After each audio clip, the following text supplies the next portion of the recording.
Diba, magkita nga kayo ng taong, kasi maliit lang ang mundo.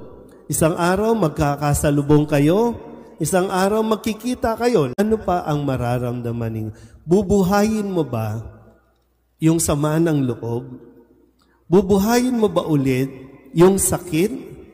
O baka sa pagkakataong ito ay po pwede nang sabihin, sumainyo ang kapayapaan. Ano man ang nagawa natin, ano man ang pagkakasala natin, dahil nga sa mabathalang awa ng Diyos, hindi ito mauubos, hindi ito isang dakot lang, kundi napakalawak ng awa ng Diyos para sabihin, bati na tayo.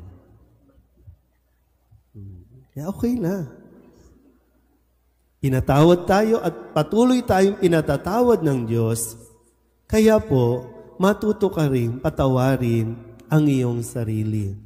Kapag napatawad mo ang iyong sarili, magagawa mo rin magpatawad ng iba.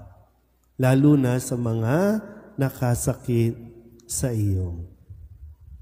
Ganyan ang banal na awa, ang patuloy na ginagawa ng Diyos sa atin. Amen?